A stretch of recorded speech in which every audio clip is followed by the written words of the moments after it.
حميد. إن الحمد لله نحمده ونستعينه ونستغفره ونعوذ بالله من شرور أنفسنا ومن سيئات أعمالنا. من يهده الله فلا مضل له ومن يضلل فلا هادي له، واشهد أن لا إله إلا الله وحده لا شريك له، واشهد أن محمدا عبده ورسوله. أما بعد، فأعوذ بالله من الشيطان الرجيم. بسم الله الرحمن الرحيم. هنالك دعا زكريا ربه قال رب هب لي من لدنك ذرية طيبة إنك سمیع الدعا.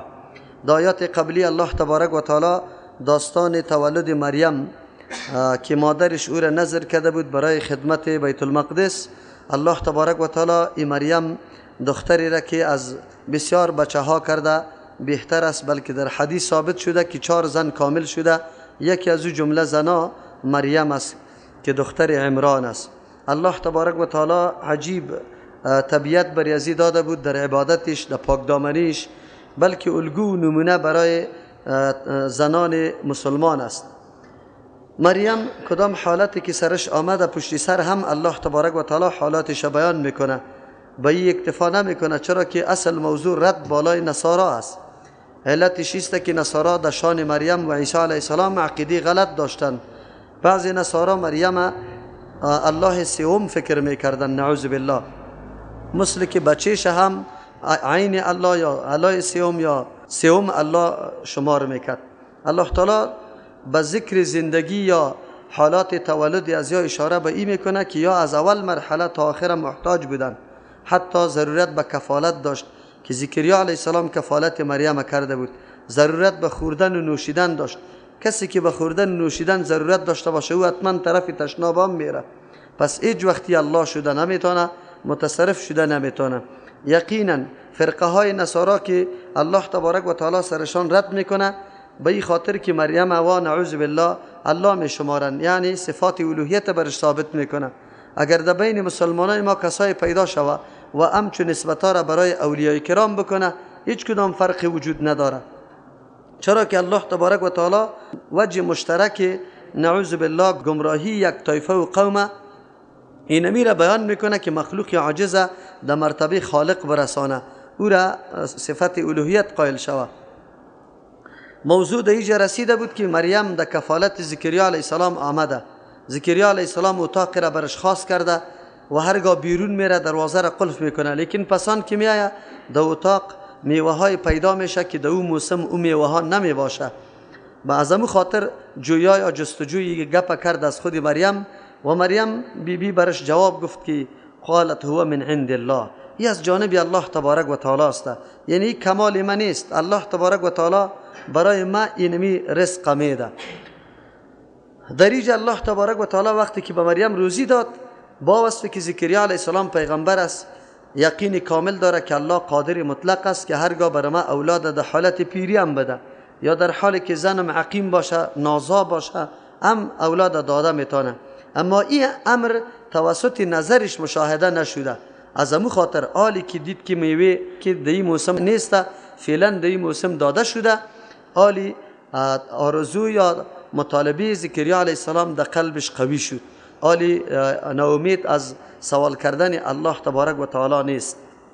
از امو خاطر جدا میشه، عبادت شروع میکنه و از الله خود دعا طلب میکنه، اولاد طلب میکنه. در این آیات ها بسیار درسای عظیم است. یک درسی است که ما وقت اولاد ما نمیشه قریه به قریه و شار به شار زیارت به زیارت گشته رایستیم، نه مولا را میمانیم، نه کردگرا را میمانیم، نه آقا را، نه حتی این دعا را. زیارت ها را خو بیخی اینطور میکنیم که یکی شام از پیش ما چندین مراتب میریم به خاطر که اولاد ما نمیشه. اما قرآن برای ما درس میده که اولاد دادنی الله تبارک و تعالی است، ولو که در سرحدی رسیده باشی که بالکل ناامید باشی. یک زن یا شوهر حتی در 20 سال اولادش نشده ناامید نباشه، امکان داره الله تبارک و تعالی بعد از 20 سال برشان اولاد بده. چرا زکریا علیه السلام در سنی است که بالکل موسفید شده و زنش بر علاوه که پوچه سفید شده او هم چی دیگر نازاست، عقیم است، لیکن امیدش از رحمت الله تبارک و تعالی قطع نشده. به دیدن میوه هایی که در اتاق و غرفه مریم بیبی بود، زکریا علیه السلام دیگه قلبش قوت پیدا میکنه به سوال کردن از الله تبارک و تعالی. قرآن بر ما درس میگه اولاد باشه یا غیر اولاد باشه، حتی در عالم نومیدی، حتی در عالمی که اسباب ظاهری هیچ وجود نداشته باشه، انسان از رحمت الله مایوس نباشه، بلکه از الله تبارک و تعالی سوال بکنه.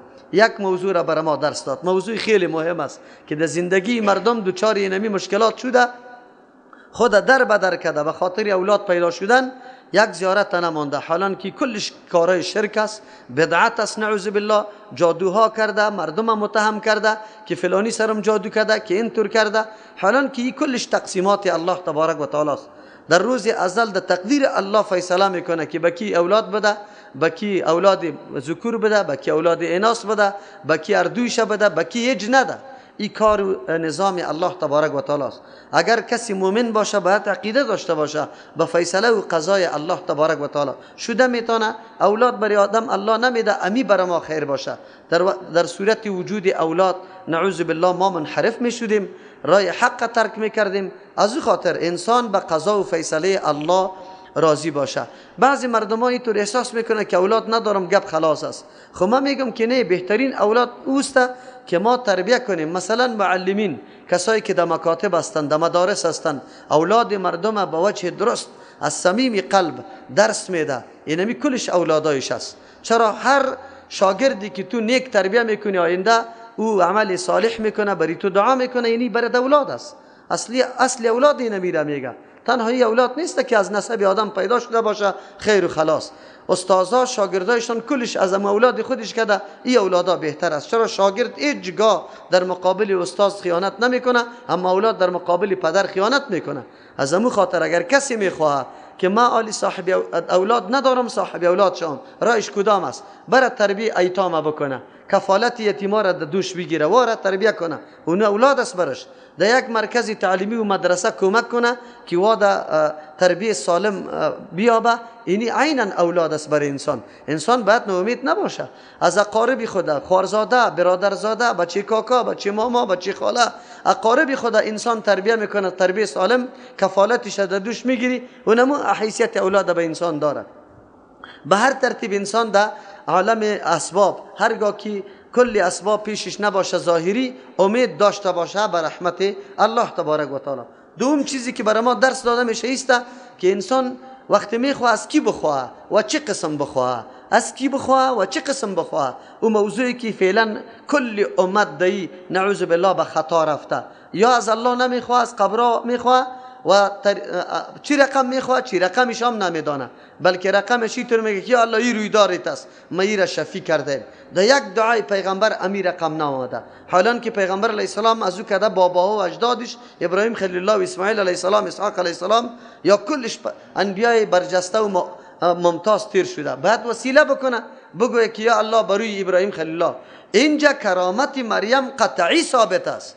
و زکریا علیه السلام بعد اینطور بگه که یا الله بروی اینمی دختری که واقعا توی را دوست داری که بی موسم برش میوه ها میدی، برای ما اولاد نصیب بکو. اینطوری دعا نمیکنه، مستقیم از الله تبارک و تعالی میخواه. چطور میگه؟ هنالک دینمیجا دعا طلب کرد زکریا علیه السلام. از کی طلب کرد؟ ربه، از پروردگار خود. چی رقم طلب کرد؟ کیفیتی طلب؟ قال رب هب لی، میگه زکریا علیه السلام ای پروردگارم بخشش کو برای من من لدن که از جانب خویش، اگرچه ما در ظاهر هیچ سبب وجود نداره، من پیر، زنم من پیر و حتی زنم نازا هم است، خو لیکن تو از جانب خویش، تو از اون طرف احسان بکو، رحم بکو، برای ما اولاد بده.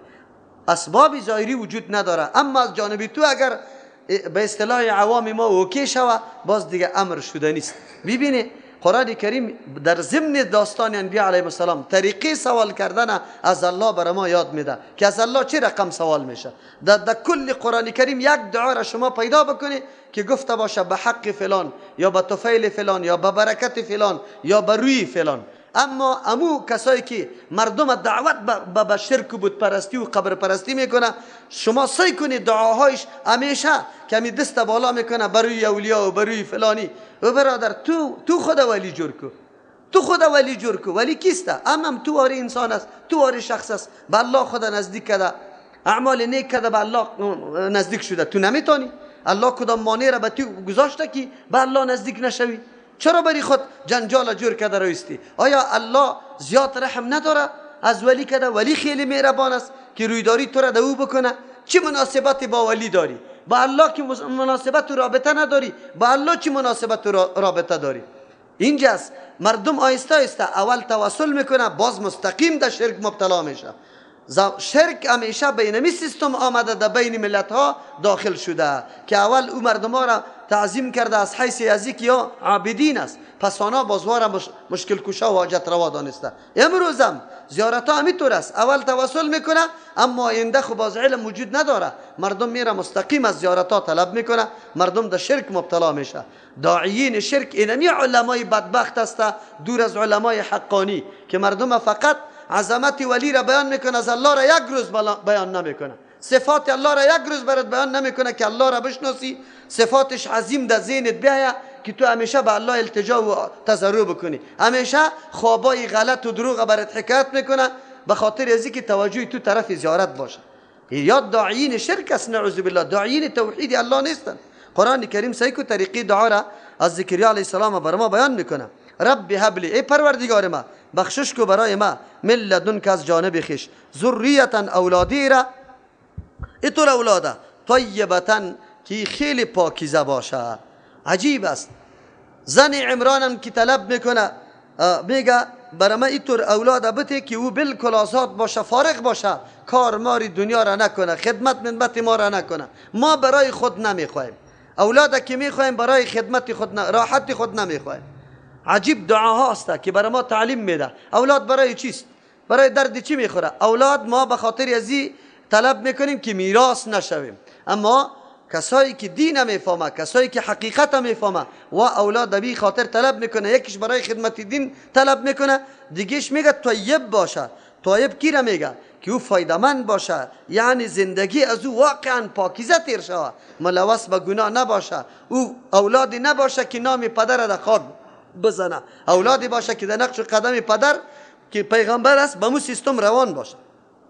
کلمه طیبه را برش میگه، یعنی قطع اولاد قید صالح و طیب گذاشتن ای ضرور است. چرا؟ اگر اولاد برات داده شوه لیکن تو را برباد کنه، نام تو را در خاک بزنه، باز چی به درد میخوره تو را اولاد؟ بله، اونجا زن عمران مادر مریم او هم گفته بود انک انت السمیع العلیم. یقینا سیکنه صفات الله را چقدر آگاهی داره که کدام صفت الله را در دعای خود میگه، چون آواز به الله میده صفت سمیع را ذکر میکنه. یقینا تو نه کسی دیگه، انت کلمه انت که این جمعه مفسرین را برای حصر ذکر میکنه. حصری مانا که تنها تو نه کسی دیگه، از او خاطر در ترجمه باید امی رقم ترجمه شود. کدام ملائکی را ترجمه میکنه که انک چیست؟ انت السمیع العلیم، یقینا تو شنونده و داناستی، غلط میکنه، ترجمه را نمیفهمه. ترجمه اینجا اینطور است، انک تو انت تو نه کسی دیگه، السمیع شنونده دعاهای ماستی، آوازهای ماستی، فریادهای ماستی، او العلیم میدانی نیت و اراده و مقصد ما را که برای کدام مطلب ما طلب میکنیم. اینجا زکریا علیه السلام هم میگه انک سمیع الدعا، یقینا یا الله تو دعاها را شنونده استی، کسی دیگری نیست، کسی دیگری دعا را شنیده نمیتونه. این دلیل نقلی است. انبیاء علیهم السلام در دعاهای خود میگه که غیر از الله دعا را کسی دیگری شنیده نمیتونه، نه پیغمبر، نه ولی، نه انسان، نه جنی. امروز چطور آواز داده میشه؟ به قبرها آواز داده میشه. یا سخی صاحب میگی سخی صاحب این در عراق او هم استخوانایش مکمل حالی ریزه ریزه شده، او تو برش آواز میدی. خیر چرا آواز میدی؟ با کدام عقیده آواز میدی؟ عقیده ایتیست که او میشنوه بلا اسباب، اسباب ظاهری وجود نداره، نه تلفن است، نه لاین است، نه هیچ چیز وجود نداره، خو او میشنوه بلا اسباب. او بلا اسباب شنیدن صفت کیست؟ الله متعال است. از او خاطر مردم در شرک گرفته، قرآن ننشستن، صفت الله را نفهمیدن. مردم باید آگاه بکنیم، این مردم بیچاره مظلوم نمیفهمه، کسی برش نگفته. او البته میگه این سوال ما یا این دعای ما چقدر خوب است، ما احترام علی رضی الله عنه را کردیم، حالان که نه توهین علی را کرده، چرا که علی رضی الله عنه را با الله برابر کرده. نعوذ بالله. عقیده چیست که میشنوه. فنادته الملائکه، دعای پیغمبر است چطور قبول نشود؟ آواز داد ملائکه و هو قائم یصلی فی المحراب، در حال آواز میده ملائک که زکریا علیه السلام استاده است، یصلی نماز میخوانه، فی المحراب در عبادتگاه. این محراب نمیگه، اونجا هر جایی که تعیین برای عبادت میشود را به نام محراب یاد میکنه. محراب به خاطر میگه که اینجا قطع شیطان تو محاربه داری، جنگ داری، شیطان تو را نمیگذاره عبادت الله را بکنی و تو عبادت الله را میکنی. ملائک برش آواز میده در حالی که زکریا علیه السلام عبادت کرده. رد میکنه بالای نصارا که نصارا از مریم کرده، از مادری مریم کرده. زکریا علیه السلام که او پیغمبر است، شما میگه پیغمبر است، لیکن و محتاج به الله بودن. مادری مریم محتاج به الله بود، طلب از الله کرده. زکریا علیه السلام که پیغمبر است طلب از الله کرده، محتاج بوده. چطور الله شده بتانه؟ هیچ الله شده نمیتانه. چی بشارت میده؟ ان الله یبشرک بیحیی، که یقینا الله تبارک و تعالی تو را خوشخبری میده به یحیی، یعنی به این طور پسری که نامش یحیی می باشه. این بچه خاله مریم است. مصدقا بکلمت من الله، چی صفتا داره این اولاد؟ اولادی که تو طلب کردی الله برات میده، این چند صفت داره. مصدقا بکلمت من الله، که تصدیق کننده است به کلمه که از جانب الله تبارک و تعالی است. اینجا دو توجیه است، یعنی تصدیق میکنه کلمه الله را که عیسی علیه السلام است. عیسی علیه السلام کلمت الله چرا میگه؟ به خاطر که به کلمه کن الله پیدا شده. الله کی چیز میگه پیدا شو، کن موجود شو، او موجود میشه. چرا؟ عیسی علیه السلام پدر نداشت، خلاف اسباب ظاهری با مجرد فرمان الله تبارک و تعالی در شکم مادر چی شده؟ پیدا شده، در اونجا صورت گرفته.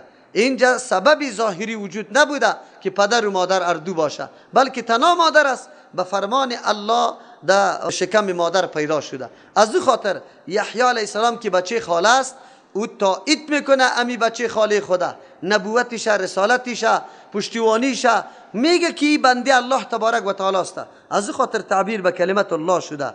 یکی یا مراد از کلمت الله اینجا کلمه توحید است. یحیی علیه السلام از طفولیت زمانی که پیدا میشه تصدیق کننده کلمه الله است، یعنی کلمه توحید است که لا اله الا الله. ایرا بالکل تایید کننده است. اینطوری صفت خیلی کم به مردم میاثر میشه که از طفولیت خوردی و عقیده به توحید الله داشته باشه. مثل پیغمبر ما محمد رسول الله صلی الله علیه و سلم یک مرتبه به شرک نه عقیده کرده نه سجده کرده و نه عقیده داشت که بله اینی بوتا چیزی میتونه، بلکه از اول نفرتش به امر شرک بوده. تصدیق میکرد چی را؟ توحید الله را. و سیدا، دیگه سید آدم کریم میگه، سرداره، کسی که در بین قوم منزلت و مقام داشته باشه.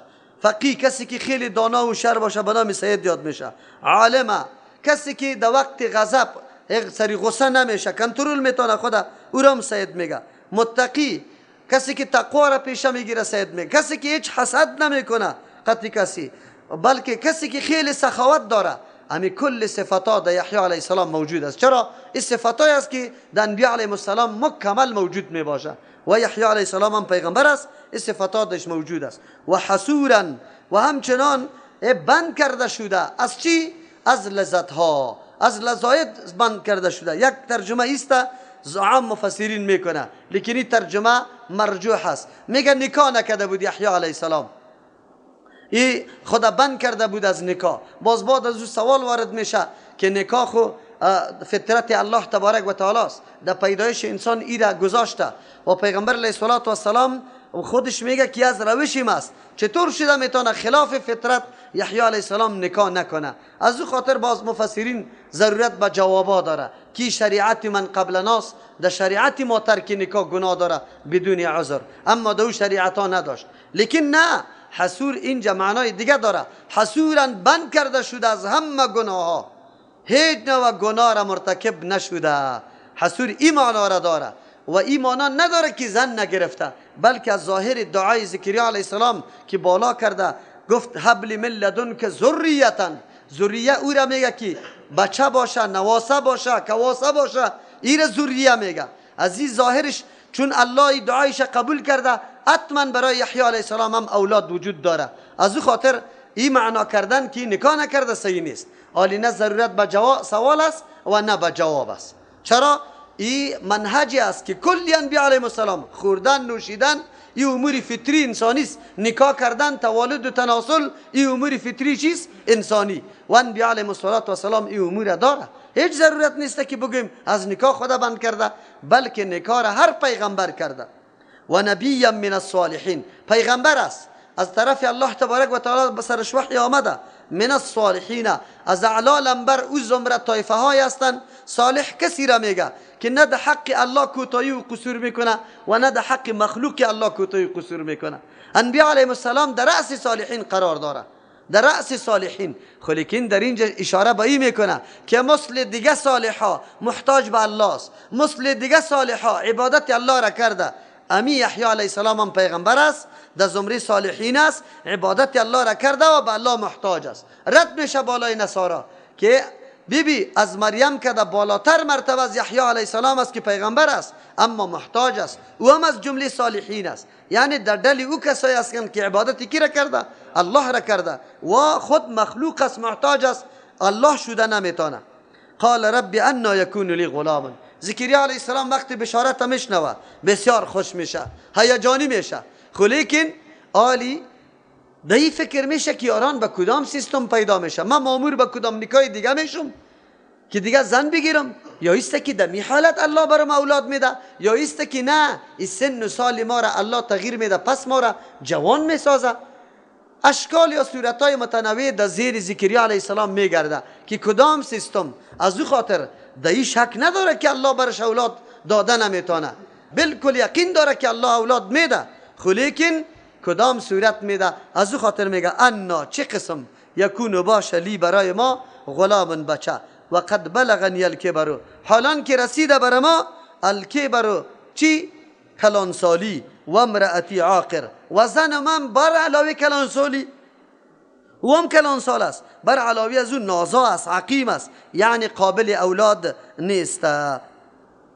خب آلی در اصل عاقل کسی را میگه که سیر نمیشه. اینجا مراد چی است؟ سیاریگا میگه که چیزی را سبز نمیکنه، خلیق اینجا مراد از پیشش که اولادش نمیشه. قال كذلك الله يفعل ما يشاء، اینمی قسم الله میکنه آن چیزی را که الله خواسته باشه، تغییر مغییر نمیاره. قدرت الله پیش شماست که بعضی امور چون که زیاد تکرار شده معتاد براتان معلوم میشه، عادت براتان معلوم میشه که بله میشه. پیش الله تبارک و تعالی تمام امور عادتی است، اموری که در نظر شما زیاد واقع شده و اموری که زیاد واقع نشده. به نزد الله کل امور یکسان است. پیش ماست که کدام امر زیاد واقع میشه او را ما عادت میگیم، اما کدام امر که زیاد واقع نمیشه او را چی میگیم؟ خلاف عادت میگیم، او را خلاف عادت میگیم. پیش الله تبارک و تعالی کل امور عادت است. الله مثل که از پدر و مادر اولاد پیدا میتونه، اینمی قسم بی پدر بی مادر هم اولاد پیدا میتونه. چرا؟ آیا پیدا کردن از پدر و مادر اولاد یک امر آسان است؟ طفل در شکم مادر صورت دادن، شکل دادن، این ساختمان عجیب و غریب انسان در اونجا تکمیل کردن، این گپ آسان است؟ این گپ آسان نیست، یا هم خلاف عادت است. خب پیش ما عادت به خاطر معلوم شده که زیاد واقع شده، از او خاطر به ما عادتی معلوم میشه، وگرنه این کلی امور چی است؟ بگوی از عادت کده بالاست. خب پیش الله تمام امور عینا عادت واری است، از او خاطر میگه قال كذلك الله، اینمی قسم تو دمی سن و سال زنید دمو حالت و کیفیت الله اولاد پیدا میکنه. یفعل ما یشاء، میکنه انجام میده الله آن چیزی را که الله بخواه.